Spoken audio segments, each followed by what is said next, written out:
बेटा बेटी में आज के ज़माने में अंतर नहीं करना चाहिए। और अगर आप चाहते हैं कि आपकी बेटियां पूरी ज़िंदगी आपके ऊपर बोझ ना रहें तो उन्हें पढ़ाइए, लिखाइए और काबिल बनाइए।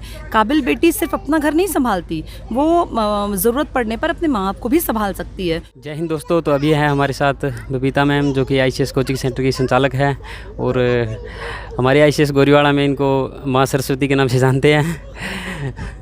तो बबीता मैम, थैंक यू बेटा, बहुत बहुत शुक्रिया। और माँ सरस्वती तो देखिए हम सभी के लिए पूजनीय है, सम्माननीय है। और शिक्षक जितने लोग टीचिंग फील्ड में हैं उनके लिए तो माँ सरस्वती की कृपा होना बेहद ज़रूरी है। तो मैं अपने आप को ब्लेस्ड फील करती हूँ कि माँ सरस्वती का अगर हाथ है हम लोगों के ऊपर तो हम लोग बड़े भाग्यवान हैं। हाँ जी मैम। तो मैम, ये जो स्टूडेंट होते हैं, कंपटीशन की तैयारी करते हैं मैम, उनके लिए आप क्या कहना चाहेंगे मैम? देखिए, कंपटीशन की तैयारी करना कोई 1-2 महीने की कहानी नहीं है बेटा। इसमें बहुत लंबा संघर्ष है, एक यात्रा है। और इस पर जिस दिन आप चलना शुरू करें तो आप अपने अंदर पेशेंस सबसे पहले आपको चाहिए, क्योंकि इसमें देखिए कम से कम साल लगेगा। कंपटीशन बहुत बढ़ गया। आज से 4-6 साल पहले क्या था, आप थोड़ा पढ़ते थे निकल जाते थे, लोग कॉन्शियस कम थे। लेकिन आज आप देखिए हर गाँव का बच्चा, हर बच्चे के मन में है कि मुझे सरकारी नौकरी चाहिए, मुझे कोई अच्छा कॉम्पिटिशन देना है। तो कॉम्पिटिशन का स्तर बहुत बढ़ गया है, इसलिए बहुत ज़्यादा मेहनत करनी पड़ेगी और पेशेंटली मेहनत करनी पड़ेगी। मैम, एक जैसे कंपटीशन की तैयारी करते हैं, जैसे हमारे आईसीएस गोरीवाड़ा के अंदर भी बच्चे तैयारी करते हैं, तो थोड़ा लड़कियों का स्कोप थोड़ा सा कम रहता है, संख्या कम रहती है। तो पेरेंट्स को आप क्या कहना चाहेंगे मैम? लड़कियों को जैसे बाहर भेजने से कुछ थोड़ा पीछे खिंच सकते हैं ये वो, तो उनके लिए क्या कहना चाहेंगे? देखिए, जितने लोग मुझे सुन रहे हैं, जितने लोगों तक ये मैसेज पहुँचे, देखिए बेटा बेटी में आज के ज़माने में अंतर नहीं करना चाहिए। और अगर आप चाहते हैं कि आपकी बेटियाँ पूरी ज़िंदगी आपके ऊपर बोझ ना रहें तो उन्हें पढ़ाइए, लिखाइए और काबिल बनाइए।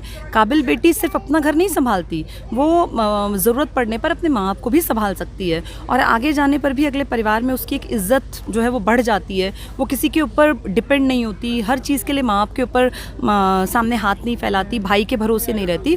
तो इसलिए अपनी बेटियों को खूब पढ़ने दीजिए। बेटियाँ भी आज़ाद पंछी की तरह हैं, उनको आगे बढ़ने दीजिए। जी हाँ जी मैम।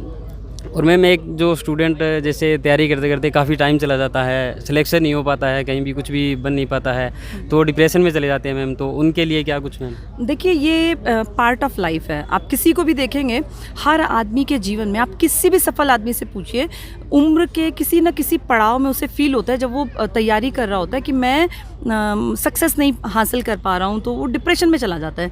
ये आप अपने आप को डिप्रेशन से निकाल सकते हैं। कोई ऐसा मुझे नहीं लगता कि बाहर से मोटिवेशनल फैक्टर उतना काम करता है जितना कि आपका सेल्फ के अंदर से जो मोटिवेशन आता है कि मुझे बेहतर बनना है। और देखिए, कोई ऐसा इंसान नहीं है जिसकी लाइफ में डार्क फेज नहीं आया। हर सक्सेसफुल आदमी से आप पूछ के देखिए, वो कभी ना कभी थोड़ा नेगेटिव हुए, थोड़ा डिप्रेस्ड उन्होंने फील किया, लो फील किया, लेकिन फिर अपने आप से लड़े, अपनी लड़ाई से आगे निकलते हुए आज देखिए कामयाबी की बुलंदियों को छू रहे हैं। तो मेहनत करते रहिए, कामयाबी एक दिन आपके पास खुद चल कर आएगी। और मैम, कुछ ये जैसे तैयारी करते करते काफ़ी टाइम चला जाता है, सिलेक्शन नहीं होता है, एग्ज़ाम होते रहते हैं लेकिन फाइनल के अंदर नहीं आता है, तो थोड़ा समाज का, थोड़ा सोसाइटी का, थोड़ा फैमिली का प्रेशर आने लगता है मैम, तो उसको कैसे हैंडल करें मैम? देखिए, मैंने बताया, ये पार्ट ऑफ लाइफ है। जब तक आप सक्सेस हासिल नहीं करेंगे, लोग आपकी बुराई करेंगे, आपकी टांग खींचेंगे, आपको जगह जगह कोशिश करेंगे कि हंसी का पात्र बनाएं आपको। लेकिन आपको इन सब के तरफ ध्यान नहीं देना है। आपको ये समझना है कि इन सब का जवाब मैं सफलता से दूंगा। किसी को ज़बान से बोल के जवाब नहीं देना। अपनी सफलता हासिल कीजिए। आपकी सफलता का जब डंका बजेगा तब ये सब लोग आपके सामने नतमस्तक होंगे और ये कहेंगे हमें पहले ही पता था कि ये बच्चा कामयाब हो जाएगा। तो ये तो धरती का, समाज का नियम रहा है। कामयाब आदमी के पीछे 100 रिश्तेदार खड़े हो जाते हैं। नाकाबिल आदमी या नाकामयाब आदमी के आसपास कोई फटकता नहीं है। हाँ जी मैम। और मैम, जैसे एक टीचर का क्या रोल रहता है अपनी लाइफ में? अपने कहीं भी देख लीजिए, जब हम पढ़ना स्टार्ट करते हैं तब से लेकर जब तक लाइफ ख़त्म नहीं होती है तब तक इंसान सीखता रहता है मैम। तो टीचर का कंपटीशन, एक तो कंपटीशन कह देते हैं, उसके अंदर जैसे पढ़ाते हैं, उसके अलावा और टीचर का पूरी लाइफ में अपने क्या रोल रहता है मैम? देखिए, टीचर का रोल तो बहुत बड़ा है। अगर सही मायने में कहूँ तो टीचर को मैं यहाँ गुरु कहूँगी। और गुरु तो आपको, जब आप पढ़ाई लिखाई से अलग भी आ जाते हैं ना, तो जीवन का जब आप उद्देश्य ढूंढना चाहते हैं तब भी आपको गुरु की आवश्यकता पड़ती है। क्योंकि जितने बड़े बड़े लोग हुए हैं, आप देखिएगा, उन सब ने किसी न किसी को अपना गुरु माना है। चाहे वो डॉक्टर APJ अब्दुल कलाम जैसे ग्रेट साइंटिस्ट रहे, या वो डॉक्टर राधा कृष्णन जी जैसे पढ़े लिखे जिनके याद में आप शिक्षक दिवस मनाते हैं। तो हर आदमी को जीवन के हर पड़ाव में गुरु की ज़रूरत ज़रूर पड़ती है। हाँ, कभी वो टीचर के रूप में स्कूल में दिखाई दे जाते हैं, कभी वो जीवन के शुरुआती चरण में माँ के रूप में गुरु को बच्चे देखते हैं। फिर आगे बढ़ते बढ़ते जाते हैं तो तरह तरह के क्षेत्रों में आप देखेंगे गुरु की आवश्यकता हमेशा पड़ती है। और जब आप डिप्रेस्ड फील करते हैं तब आपको ज़रूर चाहिए कि कोई गुरु हो जो आपको उस नेगेटिव टाइम से बाहर निकालने का एक रास्ता दिखा सके। मैम 1-2 साल और मैम, जैसे अभी क्या है कि आईसीएस का नाम काफ़ी बड़ा हो गया मैम, तो कहते हैं ना कि जहाँ पे पॉजिटिविटी होती है वहाँ पे नेगेटिविटी भी आ ही जाती है साथ में साथ है। तो मैम लोग बोलते हैं कि परिमल सर ये करते हैं क्लास के अंदर, वो करते हैं, ये वो सेंटर अच्छे से नहीं चला रहे हैं, मतलब बातें ज़्यादा करते हैं, ये करते हैं, ये अपनी ज़्यादा वो मसूरी ज़्यादा करते हैं, ये वो फलाने, तो उसके बारे में मैम आप क्या कहना चाहेंगे? देखिए, ऐसा बोलने वाले लगभग लोग आपको वो मिलेंगे जो खुद मशहूर नहीं हैं। जिन लोगों को लगता है किसी भी बड़े आदमी का नाम अगर आप यूज़ करते हैं तो आपको थोड़े से लोग देख लेते हैं, लेकिन मैं ऐसे लोगों को एक मैसेज देना चाहूँगी, किसी के नाम का इस्तेमाल करके आप 2 दिन तो प्रसिद्धि पा सकते हैं, लेकिन आप प्रसिद्धि जब पाना चाहते हैं तो आपको अपनी मेहनत करनी पड़ेगी। और परिमल सर का अनुभव, जो लोग ये बातें बोलते हैं, आप देखेंगे जितनी उनकी उम्र नहीं है उससे ज़्यादा तो इनका शिक्षण में अनुभव है। और असली पढ़ाई जानते हैं क्या होती है? असली पढ़ाई ये नहीं होती क्रैमिंग, कि हमने कुछ भी चीज़ें रट ली या कोई जीके के टॉपिक्स रट लिए या मैथ्स के सवालों के फॉर्मूले रट लिए। असली पढ़ाई होती है ज़िंदगी कैसे जीनी है, एक अच्छा इंसान कैसे बनना है, और वो कोई किताब हमें नहीं सिखाती, वो हमें हमारे गुरु सिखाते हैं। तो परिमल सर का जो तरीका है ना पढ़ाने का, वो ज़िंदगी को कैसे जीना है ये सिखाते हैं। और मेरा पर्सनली ये मानना है कि कोई आदमी बहुत ज़्यादा पैसे बेशक ना कमाए, लेकिन वो एक अच्छा इंसान बने, काबिल बने, इतना ज़रूर कमाए कि उसका जीवन कटे, लेकिन असलियत ये है कि उसको समाज में रहने लायक काबिलियत आना उसके अंदर बहुत ज़रूरी है। वो खुशी को अनुभव करे, गम को अनुभव करे, संवेदनशील हो, काइंड हार्टेड हो, उसके अंदर मानवता हो। ये गुण वो टीचर भर सकता है जो उसको अपने जीवन के अनुभव बताता रहे। महज किताब के 4 पन्ने पढ़ लेने से अगर लोग ज्ञानी बन जाते तो न जाने कितने लोग डिग्री होल्डर हैं जो आज कहीं अनजान, मतलब जिनको कोई जानता नहीं है, ऐसी बस्तियों में बैठे हुए हैं, पड़े हुए हैं। तो मेरा ये मानना है कि गुरु का मेन काम सिर्फ पढ़ाना भर नहीं है, ज़िंदगी जीने की राह दिखाना, यही एक असली गुरु की पहचान है, और जो शायद परिमल सर बखूबी निभा रहे हैं। जी मैम, मैं गोरीवाला ब्रांच से हूँ मैम, जैसे कि मैंने आपको बताया। तो वहाँ से अभी मतलब जितने भी रिजल्ट आए हैं, सीईटी का रिजल्ट आया तो 250 से 300 बच्चे उसके अंदर मतलब उन्होंने एग्ज़ाम क्वालिफाई किया है। बहुत बढ़िया। अभी मैम सीजीएल का रिजल्ट आया है, तो सीजीएल के अंदर वहाँ से 4 से 5 बच्चों ने परी निकाला है। तो मतलब वहाँ का भी स्टाफ देखा जाए, कुछ भी देखा जाए, आपके डायरेक्शन में जो है बहुत अच्छा चल रहा है मैम।